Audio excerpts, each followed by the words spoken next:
Em episódios anteriores, o universo ferroviário desafiou seus próprios limites atravessando Santa Catarina, pela Ferrovia do Contestado. A falta de pagamento leva o grupo de Zeca Vacariano à execução do primeiro assalto ao trem pagador. A monumental ferrovia é inaugurada na travessia do Rio Uruguai. Eclode a Guerra do Contestado, dizimando milhares de caboclos e o declínio da Ferrovia do Contestado com as privatizações. As memórias do comboio de Getúlio Vargas e a travessia do presidente norte-americano Theodore Roosevelt pelo interior catarinense. Imagens eternizadas pela arte do fotógrafo Claro Gustavo Johnson. A paixão pelo universo dos trilhos e as profissões do passado, da emocionante trajetória humana pela linha da memória.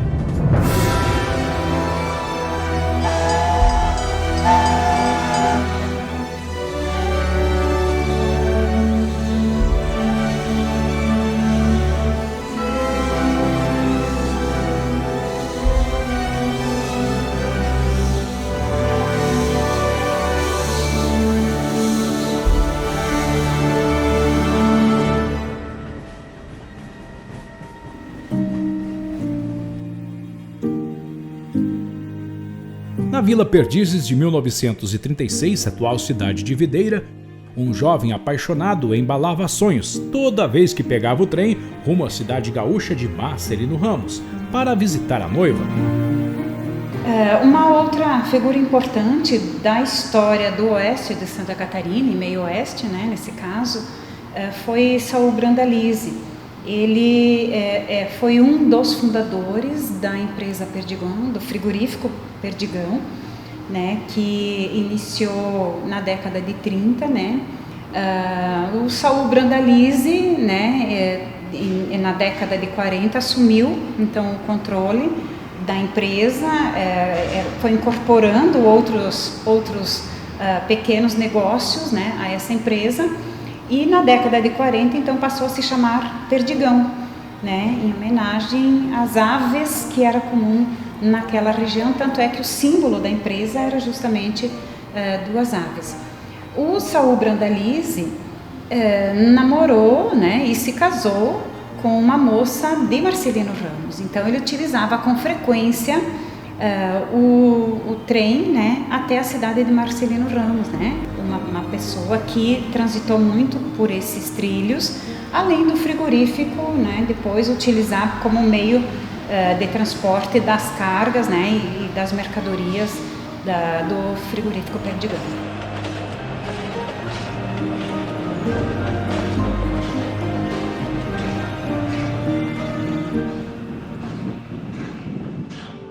A produção frigorífica de gigantes da indústria atravessou Santa Catarina pelo traçado ferroviário. Foi assim com a produção de madeira da Vila Rio do Peixe, a alfafa embarcada em Erval do Oeste e Luzerna, além dos carregamentos das grandes vinícolas de Tangará e Pinheiro Preto, além de Videira. Cargas vivas chegaram ao frigorífico Matarazzo de Jaguariaíva, do Paraná. Principalmente de Concórdia e as regiões aí. E sul do Paraná também, né? Sul do Paraná também, aí produzia muito animais, vinha para Jaguariaíva também. Essa indústria, ela foi construída, a Indústria Reunida Frigorífico Matarazzo, ela era uma indústria nacional até internacional, né? Só que aqui em Jaguariaíva ela se instalou porque tinha transporte, que no caso a ferrovia. Naquele tempo não existia rodovia, né? Então era só o trem. Então eles se instalaram em Jaguariaíva por esse motivo. Nós chamava especial de gado, trem de gado nós chamava. Ele vinha ali para o Paraná, vinha do Rio Grande, né? E daí ele tinha preferência na licença, assim, nós chamávamos de PODE, né? Ele tinha licença expressa. Ele, por exemplo, se tinha um trem Videira para cruzar, o de Videira tinha que esperar o daqui chegar lá para ele pro outro vir, né? Era mais ou menos assim, né?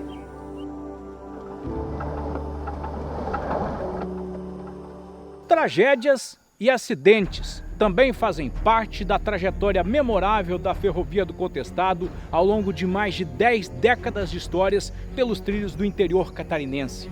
Tombamento de vagões, choques com animais na linha e colisões entre máquinas. Talvez sejam essas as memórias mais dolorosas da linha ferroviária ao longo do último século.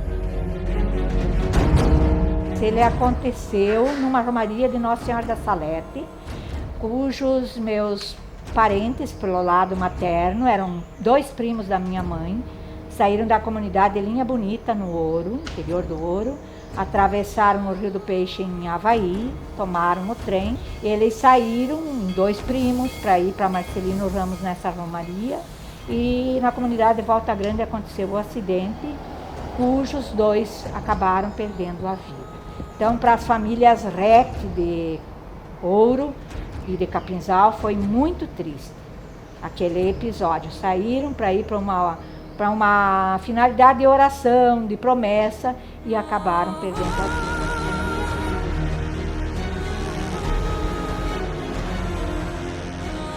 Tinha 2 máquinas paradas, gaúcha, na passagem, e desceu um cargueiro, que veio de Joaçaba, e pegou as 2 máquinas de cheio. Moeu tudo as máquinas, vieram, e uma máquina, o cargueiro que bateu, foi para a costa do rio, foi bem perto da água. A máquina com 2 vagões tomados. Falha de maquinista mesmo. Que aonde era para ele passar 10 por hora, ele passou em 50. Isso aqui, para ele parar, vai mais de 100 metros, freando todos os vagões. Porque ele freia a máquina e freia o vagão tudo, né? E ele não freou nada, chegou e bateu de cheio, sem freio, sem nada. Porque era curva, ele não pôde ver, né? Quando viu, bateu. E nós trabalhamos 8 dias para arrumar. Quando terminamos de arrumar, o engenheiro mandou eu me aposentar, daí me aposentei. O último serviço que eu fiz foi nesse acidente, daí me aposentei. As catástrofes naturais e os fenômenos climatológicos se juntaram à linha de acontecimentos que deixaram marcas ao longo do Vale do Rio do Peixe. Composições inteiras tombadas, trilhos retorcidos e destruição por todas as direções.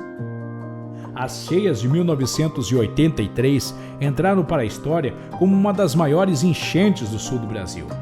Naquele início de julho, o dia amanheceu diferente e as comunidades ribeirinhas sentiram na pele a fúria das águas do Rio do Peixe. Consequências desastrosas para o transporte ferroviário, que foi obrigado a parar as operações por vários dias.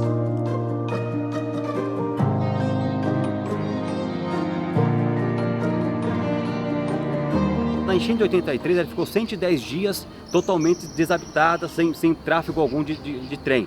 Então não foi esse o papel fundamental para a desativação da ferrovia ou então desativação da estação ferroviária da nossa região. Por quê? Porque a desativação total dela foi em 95 e a enchente aconteceu em 83. Então houve sim colapso de destruição, houve, mas não foi o papel predominante para a desativação da nossa ferrovia e da nossa estação aqui na região de Herval do Oeste.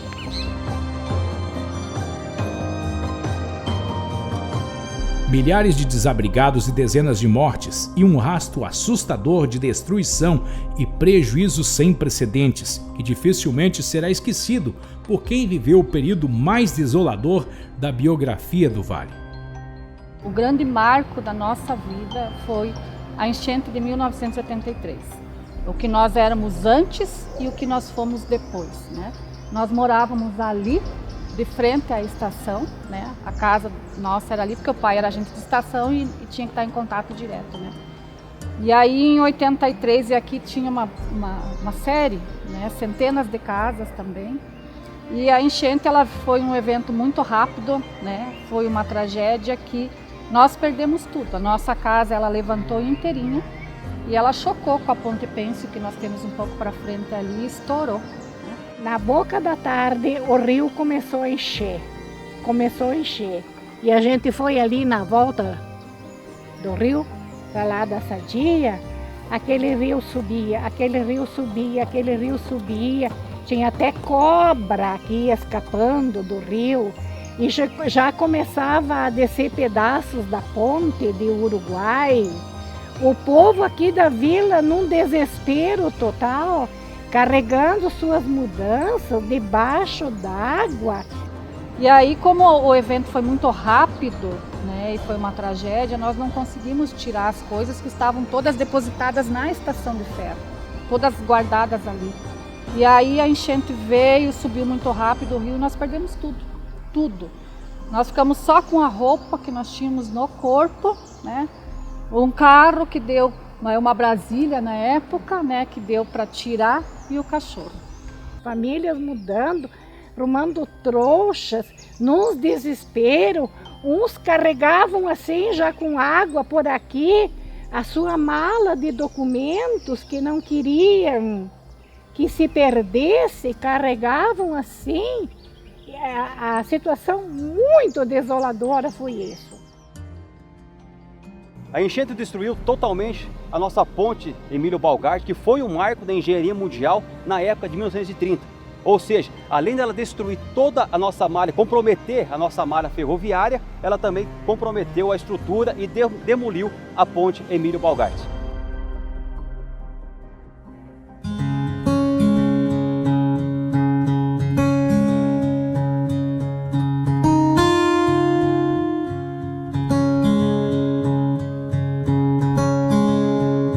Distante dos mitos, a ferrovia que atravessou a floresta ombrófila-mista, que é como cientificamente é conhecida a mata desta região, desde sempre representou um grande desafio operacional. Em costas íngremes, acidentadas, formadas por derrames geológicos muito antigos que integram a Serra Geral.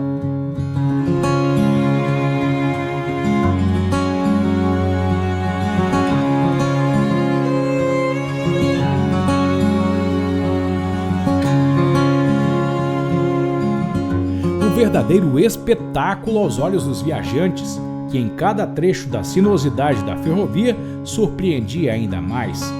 O mais fascinante é que a exuberância da natureza, mesmo depois de tantos avanços civilizacionais, continua correspondendo às expectativas de encantadoras paisagens e emocionantes imagens integradas aos trilhos. Testemunho silencioso desta jornada pelos caminhos de ferro, o Rio do Peixe é um mundo à parte, espalha beleza em suas águas, tornando a visão ainda mais inspiradora.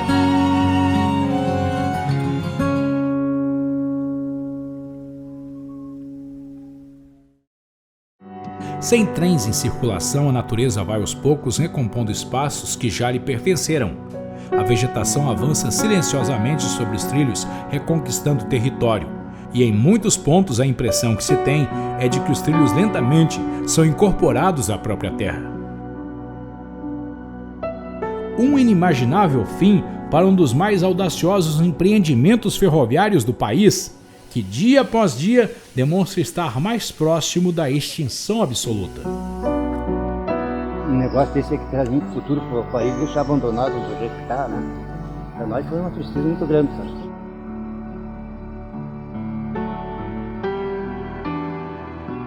Para nós foi um fracasso de perder a ferrovia, né? Não sei por que aconteceu isso. Daí fazer o quê? Meu primeiro emprego foi a ferrovia e o último, saí aposentado da ferrovia. A saudade sempre me resta daquele tempo que eu trabalhei aqui. Porque agora está no fim, não tem mais, né? Só resta saudade daquele tempo. Ainda hoje a gente tem muito sentimento, né? Sinto falta. Eu vejo, por exemplo, um trem aí e sempre a gente está olhando, está vendo, que aquilo como se fosse propriedade da gente, né? A gente cuidava muito bem disso. Para nós foi muito triste, porque nós sabíamos que ali era o encerramento de um transporte ferroviário que marcou a história na região sul do Brasil. Não imaginávamos que seria como ficou, porque quando começou a privatização, nós imaginávamos que seria o desenvolvimento do transporte ferroviário na região sul do Brasil. E como o pessoal achou que era inviável o transporte ferroviário na região, houve a decadência. Eu sinto saudade, sinto saudade. Às vezes até sonho.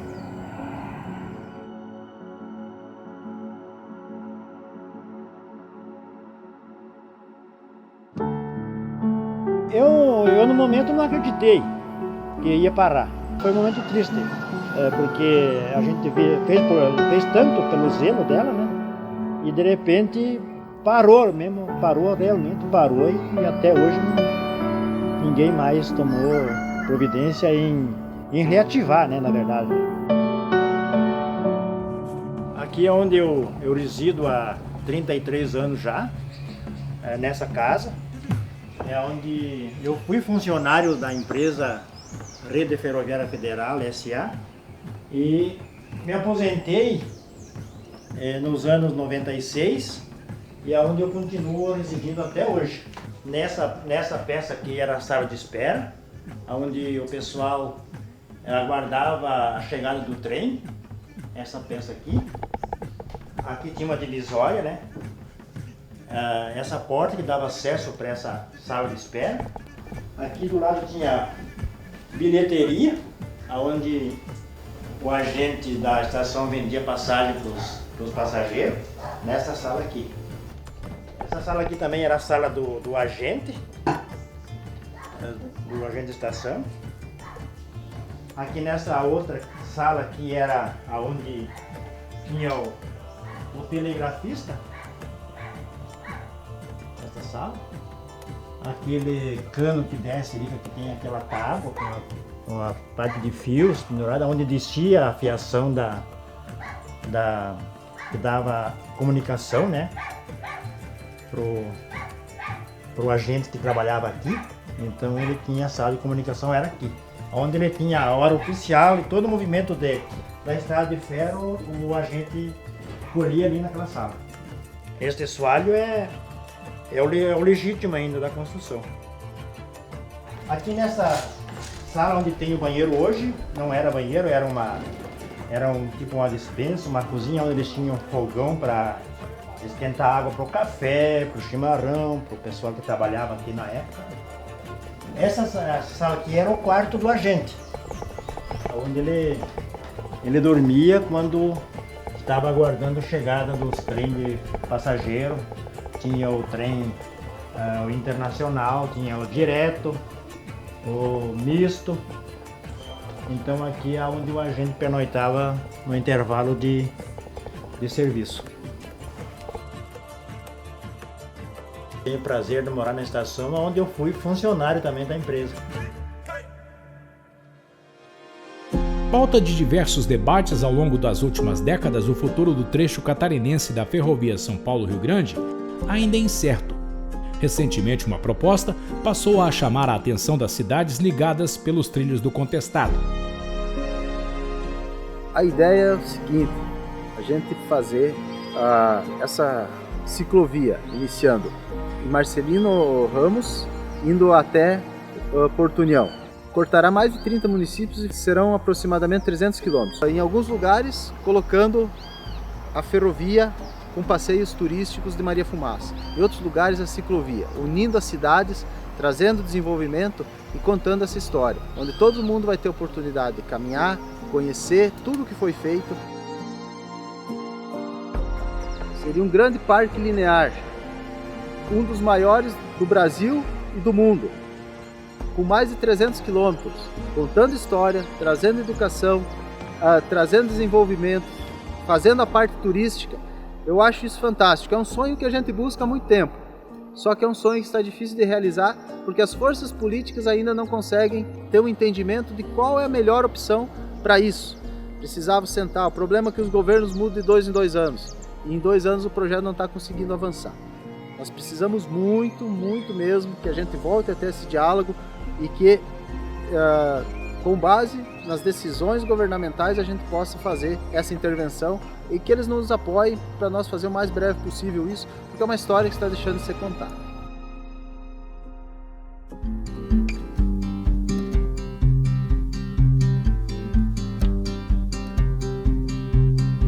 A biografia heróica da Ferrovia do Contestado ao longo de mais de 100 anos de história vai muito além de memórias nostálgicas.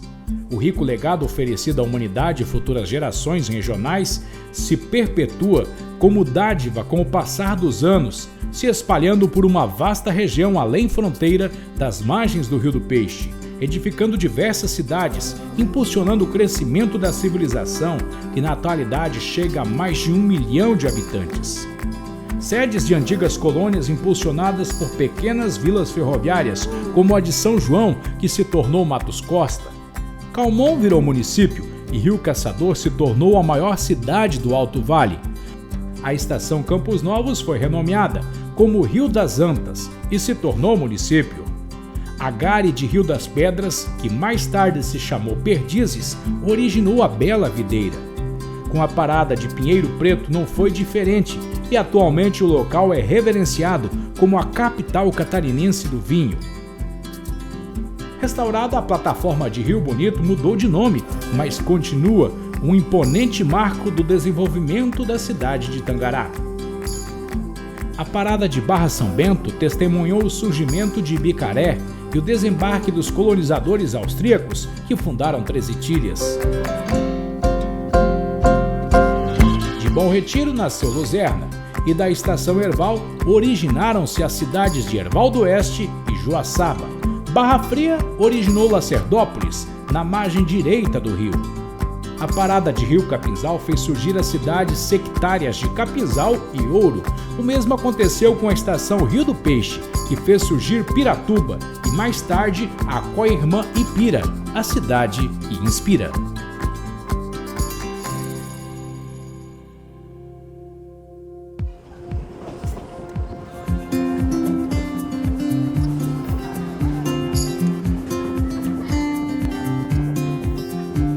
Mas afinal, quem nunca imaginou ver a ferrovia a pleno vapor? Voltar ao passado e reviver a prazerosa sensação de estar a bordo de um autêntico trem do princípio do século passado? Ou experimentar pela primeira vez o glamour de percorrer a ferrovia histórica? Desejo que não requer uma viagem no tempo para ser realizado. Na estação Rio do Peixe, o passeio dos sonhos, digno de todo romancista ferroviário, oferece emoções de incrível realismo. O nome é sugestivo: Trem das Termas, um dos principais trens turísticos do Brasil, operado pela Associação Brasileira de Preservação Ferroviária, a ABPF.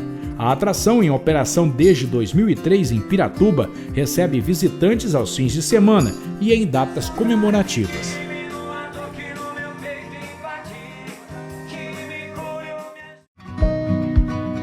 Para receber os turistas, música e muita animação na plataforma, que dá acesso ao local da venda de passagens. No espaço, um pequeno museu com peças e acessórios usados no antigo sistema ferroviário satisfaz a curiosidade dos mais jovens e mata a saudade dos mais experientes.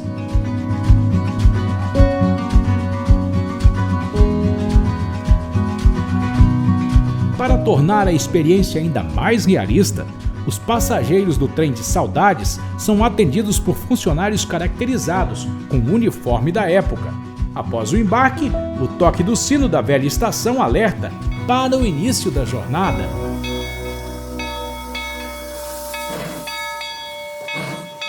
O apito da locomotiva anuncia a partida.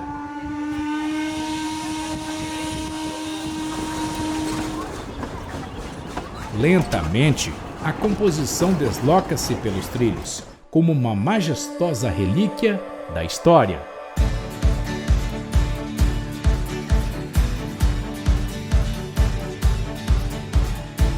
Durante o percurso de cerca de 25 quilômetros entre as cidades de Piratuba, em Santa Catarina, e Marcelino Ramos, no Rio Grande do Sul, o visitante é convidado a rememorar a vida nos trilhos, cruzando por comunidades rurais e extintos complexos ferroviários, como os do distrito de Uruguai e Volta Grande. Paisagens verdejantes avistadas pela janela e a exuberância das águas do Rio do Peixe são atrativos exclusivos de uma viagem sem igual. A sensação assim que é indescritível. É a primeira vez que eu entro aqui, né? E não tem, a natureza é muito bom. A cada curva que você imagina o que pode ter à frente, né? É maravilhoso. A música ao vivo embala a viagem, que à medida que avança em direção ao estado gaúcho, fica ainda mais emocionante.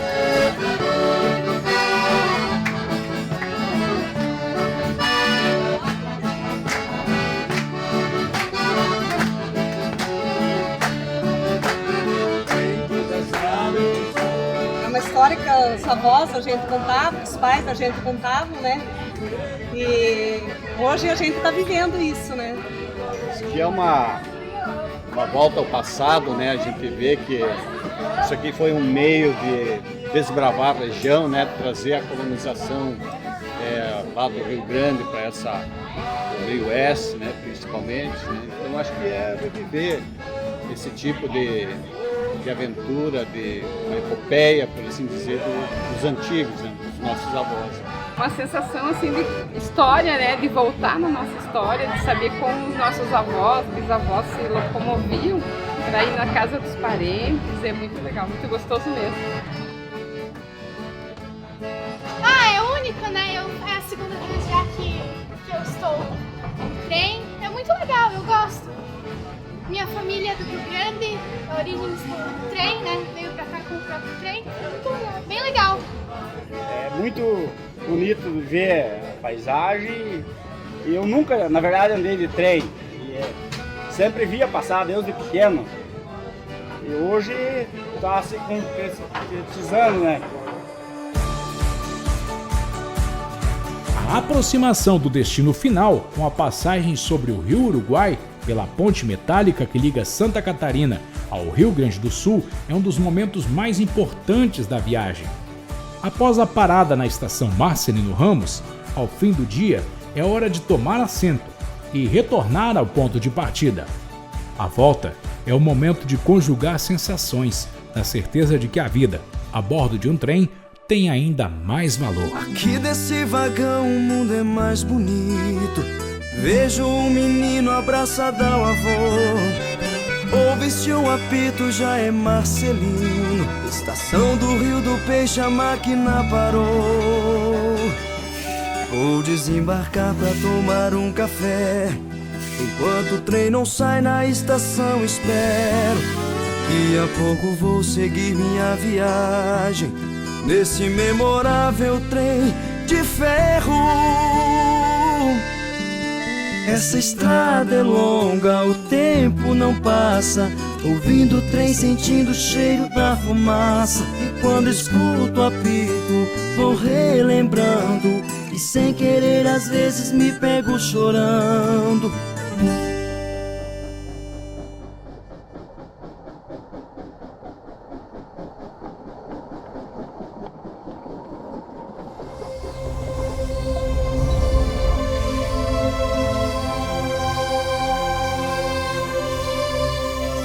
Viajar pelos caminhos da São Paulo-Rio Grande, em mais de um século de histórias, é percorrer veredas de uma saga passional que une gerações ao longo do caminho de aço que rompeu o sertão brasileiro em linhas paralelas, sustentadas pelos dormentes que modificaram o mundo. Trilhos estigmatizados pela ação do tempo, segredos guardados em edificações que surgiram e desapareceram diante das forças da natureza. Construções que são ruínas no caminho de antigas civilizações que ditaram uma história talhada em rocha. Cenário de batalhas épicas, a Ferrovia do Contestado representa o marco de uma resistência, dedicado aos que partiram desta terra como passageiros no trem da vida e aos que ainda seguem viagem pela linha da memória rumo à eternidade.